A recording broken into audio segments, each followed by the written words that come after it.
So I will never accept any decisions between the United States and Russia about Ukraine. Never. And our people, never. But ultimately, the Russian side will be indispensable to this effort, and so that process will begin. Hello, I'm Emmanuel Ereyi, and this is Global Perspectives. If the Munich Security Conference was to ease tensions and push for peace, then it failed spectacularly. What's unfolding isn't just another diplomatic standoff. It's a Western unity and a global power shift unlike anything seen since World War II. The realignment begins. U.S. Vice President J.D. Vance lectured Europe and the UK on democracy and free speech, a signal of a new order. The message: Europe must now fund its own wars. We gather at this conference, of course, to discuss security, and normally we mean threats to our external security. I see many great military leaders gathered here today. But while the Trump administration is very concerned with European security and believes that we can come to a reasonable settlement between Russia and Ukraine, and we also believe that it's important in the coming years for Europe to step up in a big way to provide for its own defense, the threat that I worry the most about vis-a-vis Europe is not Russia, it's not China, it's not any other external actor. And what I worry about is the threat from within. The retreat of Europe from some of its most fundamental values, values shared with the United States of America. What's more revealing? The UK aligning with Europe on security in Paris, while the US and Russia make moves in Saudi Arabia over Ukraine.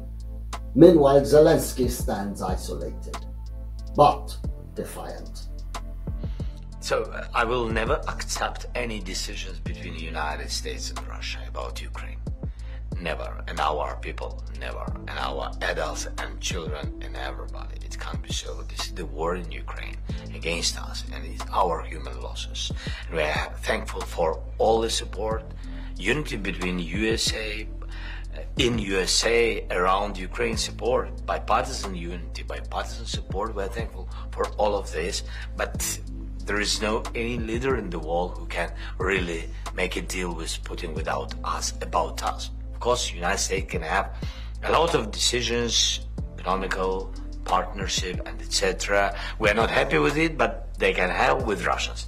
The Trump-Putin back channel is buzzing again. These two have always had a certain rapport, but this time is about Ukraine.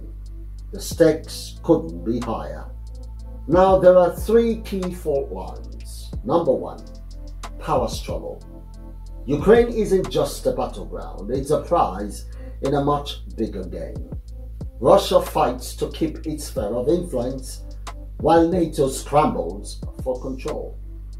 But Munich made one thing clear. The West is divided.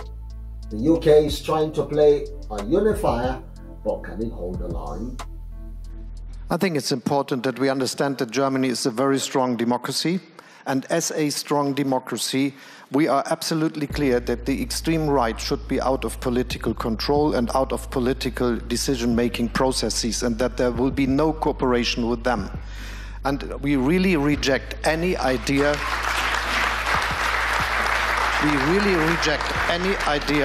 of cooperation between parties, other parties, and these extreme right parties. I think there is a strong consensus between all relevant parties in Germany that they won't do so. I hope this will last and continue. But it is absolutely sure and necessary to say it is not others to give us the advice to cooperate with these parties which we are not working with for good reasons, especially when looking to the history of our country. Number two, Ukraine's sovereignty. A peace deal might end the war, but at what cost? Will Ukraine still call its own shots, and will this just be a global power reshuffle? Number three, perhaps the most important but ignored, the resistance factor. Ukraine has defied expectations before. If talks collapse, expect a fight unlike anything we've seen. The spirit of resistance isn't fading, it's hardening.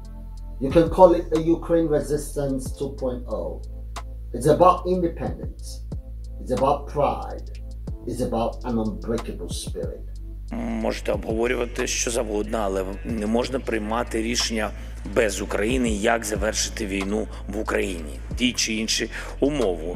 І нас не запрошували на цю зустріч, російсько-американську зустріч в Саудівській Аравії. Для нас це було сюрпризом, я думаю, так, як і для багатьох.